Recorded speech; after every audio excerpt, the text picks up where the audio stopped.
Welcome to Spectrum News at 10, coming to you live from Uyo, the Akwa Ibom State capital. My name is Ofonono Joseph. Let's take a look at the top stories.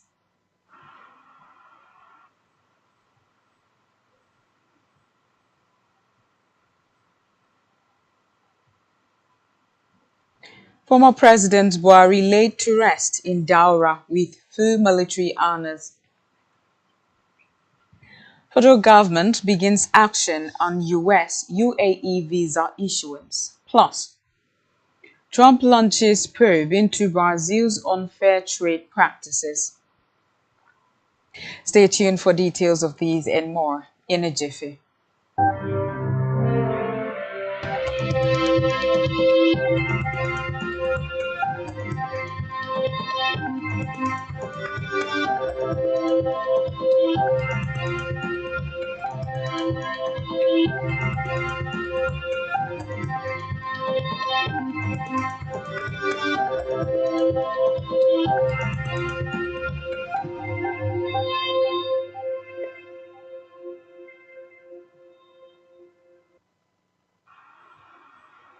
Good morning, and thank you so much for joining us on the news.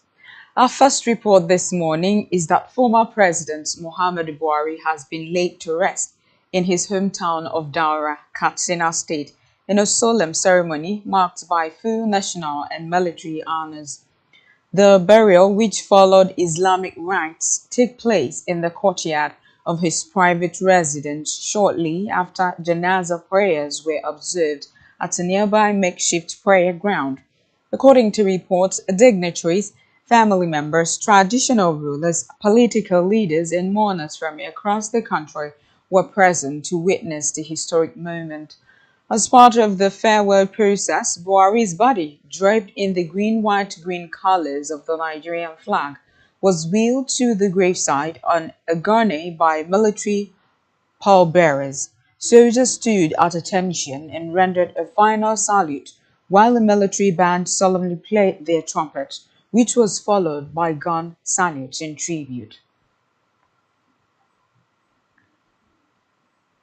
Away from that, President Bola Ahmed Tinubu has directed all relevant federal agencies to address the issues raised by the United States and the United Arab Emirates in their recent changes to visa issuance policies for Nigeria. The president specifically requested that the agencies enhance intergovernmental cooperation and strengthen systems that authenticate the identities of Nigerians seeking consular services by Tinubu's Special Advisor on Information and Strategy, Bayo Onanu, restore accountability in the sector. The General Secretary of ANAP, Abdul Razak Saidu, met this call during an interview with journalists in Lagos. Recall that Keyamo inaugurated the FAAM board more than 6 months after its member were appointed by President Bola Tinubu. Saidu therefore urged the minister not to stop at FAM but to ensure that all aviation parastatals are given functional boards to restore order and credibility to the sector. He, however, commended Keyamo for recently inaugurating the board of the Federal Airports Authority of Nigeria, but stressed that more is needed to be done.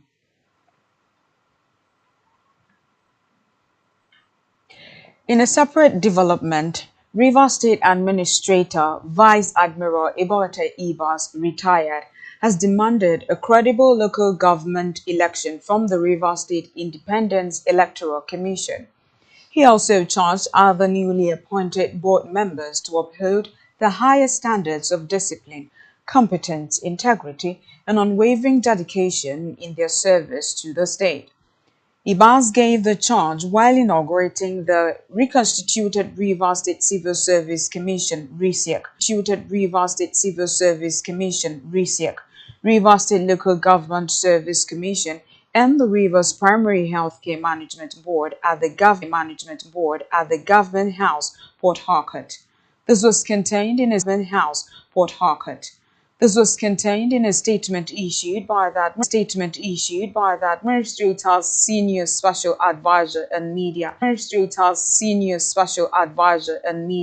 Hector Ibiko. Addressing the chairman and members of RISIAC, Ibas underscored their pivotal role in ensuring credible local government elections that would reflect the will of the people.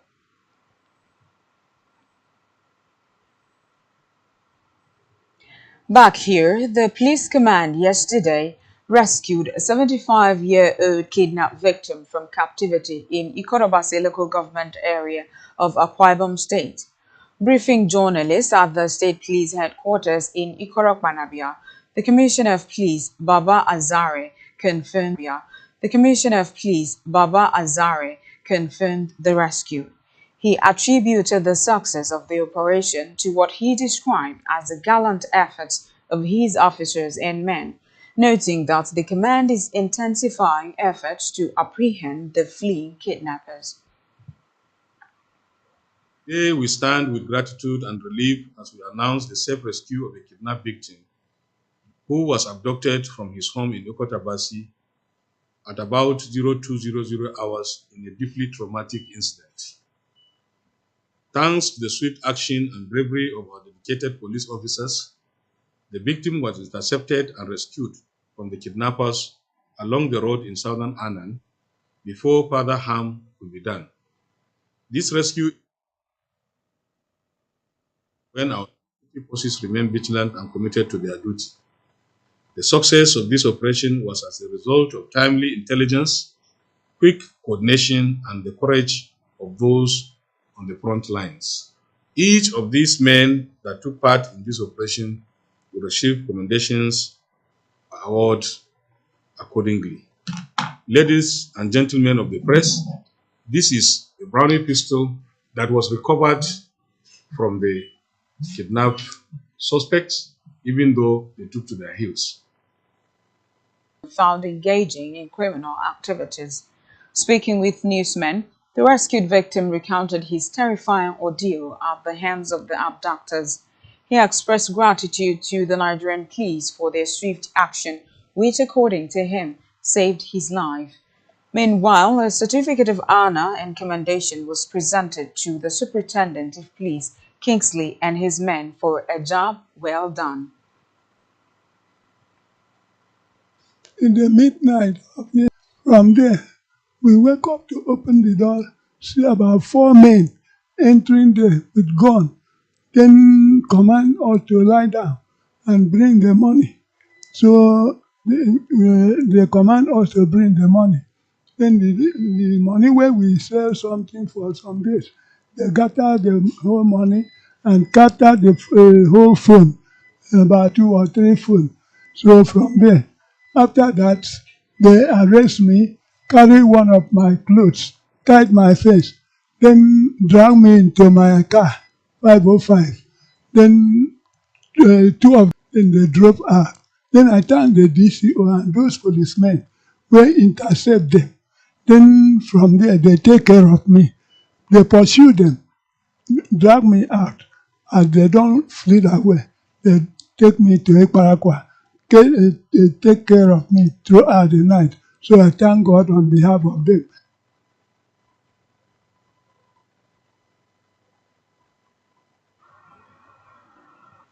On the foreign scene, the Trump administration says it has launched an investigation into Brazil's unfair trading practices.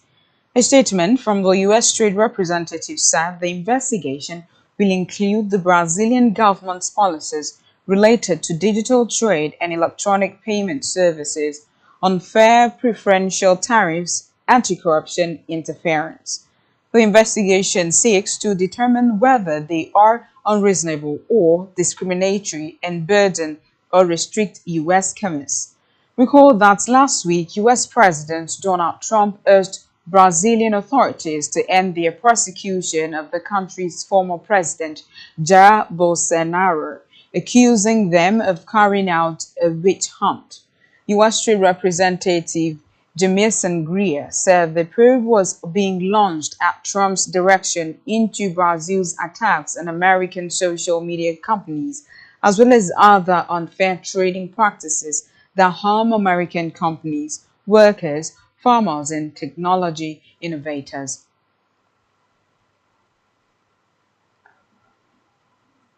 Still on the foreign scene, French Prime Minister François Bayrou has said that he wants to reduce the number of public holidays in France as part of a bid to tackle what he called the curse of his country's debt. Presenting 2026 budget proposals, Bayrou said 2 out of France's 11 national holidays could go, suggesting Easter Monday and May 8, a day that commemorates the end of World War II in Europe. According to reports, such a measure would bring France into line with Germany's 9 national holidays, although federal states can add their own and take it well below Italy's 12 days. Bayrou said France had to borrow each month to pay pensions and the salaries of civil servants, a state of affairs he called a curse with no way out.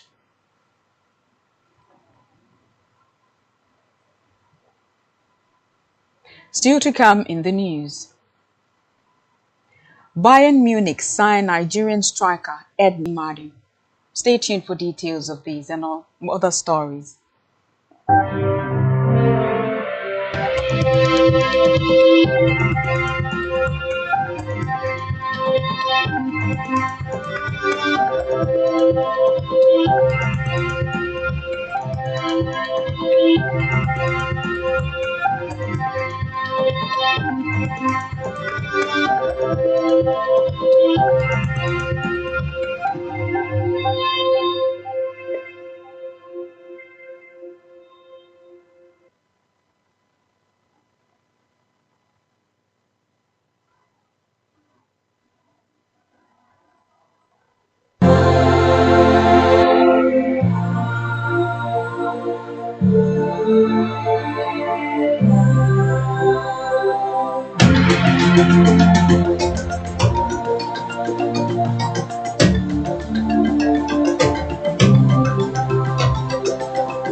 Glad to have you back. Now to the rest of our news stories. On our business news, the federal government is deepening efforts to enhance food and nutrition safety through a strategic collaboration with the Permanent Interstate Committee for Drought Control in the Sahel. This was disclosed by the Minister of State for Agriculture and Food Security, Aliyu Abdullahi, during a recent courtesy visit by a CILS delegation led by its Executive Secretary, Abdullahi Mahamadu, to the minister. The minister pointed out that the Federal Ministry of Agriculture and Food Security is actively working to implement the renewed hope agenda on food and nutrition safety, focusing on transforming the agricultural sector, modernizing farming practices, and ensuring national food security. He outlined several key initiatives, noting that the ministry is promoting sustainable agricultural practices, encouraging the cultivation of biofortified crops such as zinc-enriched rice, and harnessing technological innovations like mechanization to improve productivity. He added that increasing food production, availability, affordability, and accessibility remains a core priority. Still in business, Nigeria's Minister of Finance and Coordinating Minister of the Economy, Olawale Edun, has defended the economic reforms initiated by President Bola Tinubu, describing them as difficult but necessary steps toward macroeconomic stability and national recovery. Speaking through the Special Advisor on Finance and Economy, Sayonde Okoli, at the 13th Business Day CEO Forum held in Lagos, the minister said the removal of fuel and foreign exchange subsidies was critical in restoring investor confidence and laying the groundwork for long-term growth. Edun noted that the reforms were strategically phased, with the first phase beginning on President Tinubu's first day in office when he announced the end of the fuel subsidy. He said the government understood that while the decision to eliminate subsidies was made instantly, its impact would take time to settle.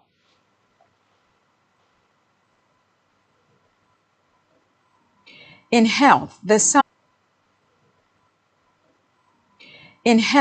Southwest Caucus of the Nigerian Medical Association has said that its members may embark on strike if the unfavorable allowances introduced for doctors by the federal government are not withdrawn. The caucus, which comprises Osun, Oyo, Ekiti, Ogun, and Ondo State, said that at a news conference in Oshobo. The caucus chairman, Dr. Adeshino Fasonu, stated that the recent circular issued by the National Salary, Incomes and Wages Commission concerning doctors' increased allowances is not in tandem with economic reality. Fasanu, who is also the Osun State NMA chairman, said the national leadership of NMA had given the federal government 21-day ultimatum to withdraw the circular. He said that Southwest Caucus inconsequential adjustments in alignment with the 2001, 2009, and 2014 collective bargaining agreements. Now to sports, where Bayern Munich ladies has announced the signing of Nigerian striker Edna Imade. According to reports, Imade joins the Bavarian side from Spanish La Liga F outfit Granada. The 24-year-old had signed a contract running until June 30, 2029. However, the striker will be loaned out to Spanish club Real Sociedad for the 2025-2026 season. Imade finished as the second highest scorer in the Spanish league last season, netting 16 goals in 29 appearances. She was also included in the La Liga women team of the season. Still in sports, Henry Onyekuru is on the verge of completing a move to Turkish Super League outfit Gençlerbirliği. Gençlerbirliği, according to reports emanating from Turkey, have held talks with Onyekuru's representatives and are making progress towards a transfer. The 28-year-old last played in the Saudi Arabia Professional Football League for Al Fahaya. The winger scored 11 goals in 38 appearances during his 2-year spell at Al Fahaya. On our entertainment news, the Nigerian singer Burna Boy has apologized for downgrading Afrobeats and distancing himself from the genre. Recall that Burna Boy sparked controversy in 2023 after saying Afrobeat has no lyrical substance and disassociated himself from the genre. In a recent interview, Burna Boy explained that he did not realize back then that African artists need Afrobeats as an umbrella genre to thrive. He explained that he chose to call his style Afrofusion because he didn't think he could fit into Afrobeats category in the early days of his career. Lastly, in the news at this hour, acclaimed American musician and actor David Cafe has been confirmed dead. Cafe, who is recognized for playing keyboardist for Mockumentary This is Spinal Tap, died at the age. Announcing his death in a social media post, his bandmates from Mutual of